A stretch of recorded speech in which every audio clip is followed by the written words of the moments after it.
비핵화 협상 이후에 사실 남북 공동선언이 있었지만 그래도 계속 남북 관계는 악화되고 있었잖아요, 사실은. 그래서 이제 근데 이제 그럼에도 불구하고 문재인 정부가 좀 남북 미북이 만나는 어떤 프로세스를 만들어서 비핵화 문제를 해결하겠다면서 이제 명분으로는 테이블을 만들고 그랬는데 이제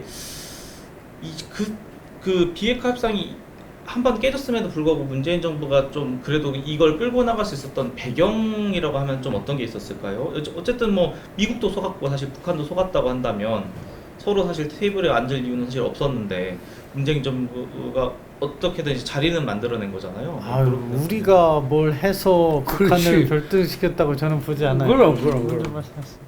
그러니까 우리가 뭘 한 게 아니고 북한의 장단에 기가 막히게 놀아준 거죠. 자, 북한은 보세요. 네. 그 2013년에 이제 일단 핵실험을 했는데 이게 핵실험 초기에 이제 뭐 플루토늄이든 우라늄이든 초기 핵무기는 위력이 약할 거 아닙니까? 네네. 뭐 15킬로톤, 20킬로톤 이 정도 될 거니까 네. 그걸로는 안 돼. 수소폭탄까지 가야 된다는 거지. 그러면 이제 어쨌든 2017년 9월 3일 날 6차 핵실험도 수소폭탄 만들었죠. 네네. 예. 그 다음에 이제 11월 29일에 이제 그 화성 15형을 해서 장거리 미사일 시험을 통해서 미국한테 너 이제 언제 타격할 수 있다. 이제 그 쉽게 말하면 그걸로 핵무력 완성이 됐잖아요. 네. 핵무력 완성이 되면 이제 원래 병진 정책 이거 완성하고 그 다음 이제 경제를 해야 되는 거 아닙니까? 이 경제를 하기 위해서는 이제 미국과 이제 협상이 필요한 거지. 경제제 해제해라. 그러면서 저 북한이 사용한 게 이제 애매한 비핵화 용어라는 걸 사용을 한 거고 네. 이제 우리 한국 정부는 이제 그거를 충분히 확인하지 않은 거지. 또는 뭐 마음의 자들이 뭐 비핵화가 이게 그 뭐 조선반도 비핵화하면 핵우산 제거라고도 알면서도 이제 우선 협상하고 막 이렇게 하면 될 것으로 이렇게 생각을 해서 이제 덥석문 거죠. 쉽게 말하면 그 우리 정부가 저쪽에 어떤 미끼를 덥석 물었고, 네네. 근데 미국 정부도 이제 우리의 조금 합리성을 좀 인정을 한 것 같아. 야, 아무리 그래도 한국이 말이지 안보실장이 그 김정은한테 직접 들었다 그렇고 말이지. 그 다음에 이제 뭐 나름대로 그냥 그 비핵화 용의가 분명히 있고 뭐 선들어부터 유언이다 뭐 이렇게 하는데 이 뭔가 만나볼 가치는 있지 않느냐. 그러니까 한국 정부가 물은 거를 이거를 조금 신뢰성을 줘서 덥석 물은 거죠. 그렇게 해서 회담이 됐는데 이 회담 자체가 북한이 핵무기를 폐기하기 위한 회담이 전혀 아니고 북한은 경제 제재를 핵을 보유하면서 경제 제재를 해제해서 이제 병진 정책을 추구하려는 것이었던 거죠. 그럼 결국 회담은 뭐로 끌어져 왔느냐? 네. 최초에 네가 핵무기 폐기할래 안 할래 이걸 물어보지 않고 계속 끄는 데까지 갈 수는 있는 거지. 그렇잖아. 그건 우리가 안 따지고 보고 계속 가는 거니까.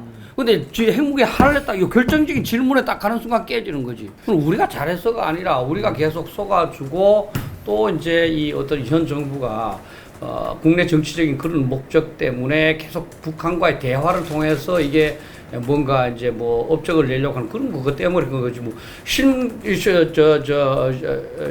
교수나 신 박사나 저나 뭐 옛날부터 절대로 폐기하지 않는다. 이거 뭐 협상해봐야 그냥 돌아오는 안구도 다 알았잖아요. 우리 국민들이. 네네. 현 정부만 떠든 거지. 그럼 책임져야지. 비슷한 맥락인데 우리 정부가 판을 깔았기 때문에 북한이 입장을 변화해서 뭐 대화에 나왔다고 보지 않고요.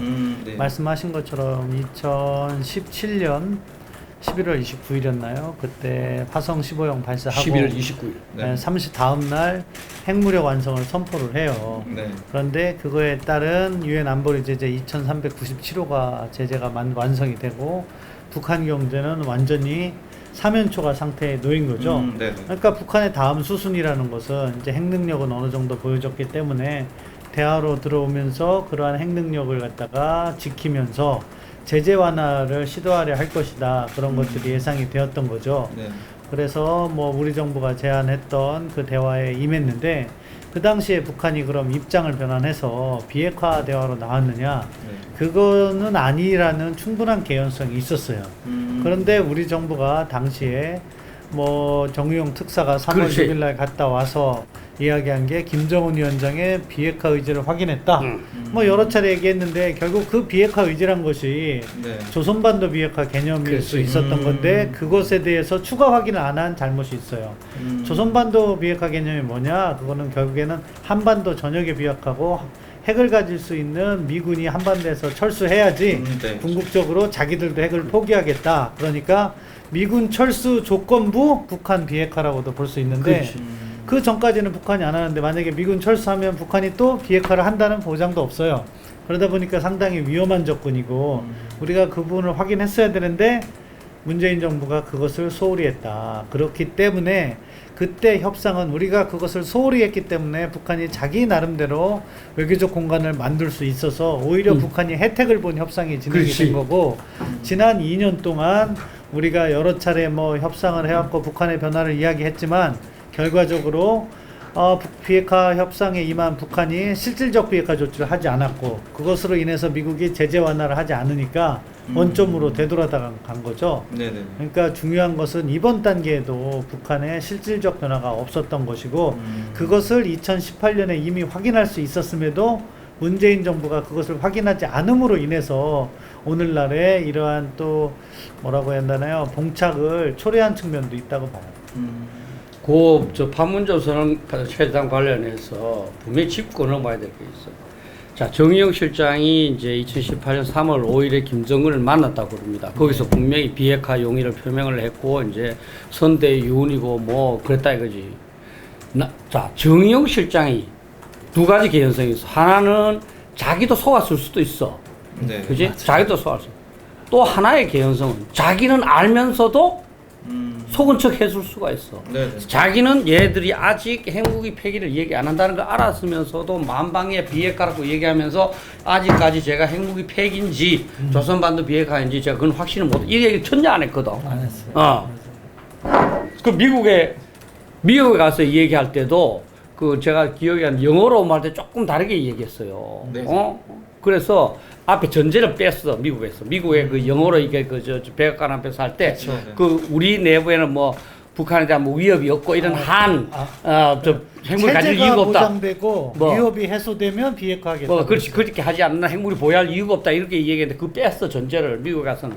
그러니까 나는 정의용 실장이 과연 순진하게 속았는지 아니면 알고도 우리를 속였는지 이 부분은 분명히 따져야 돼. 우리 현재 지금 모든 이 발단은 정의용 안보실장에서 비롯된 게 3월 5일날 갔다 와서 3월 6일날 발표하고 그다음 미국에 3월 8일날 쫓아가서 트럼프 대통령한테 딱 분명히 약속하니까 트럼프 대통령은 5월 내에 하자 이렇게 한 거 아닙니까? 그 모든 발단은 정의용 실장에 있다니까. 그럼 정의용 실장이 그때 그걸 밝혀라. 네가 진짜 말이지 북한이 비핵화 핵무기 폐기로 네가 잘못 오해했느냐? 그건 실수지만 실수도 책임이지만 또는 네 알고도 우리 국민 전 세계를 니도 속였느냐?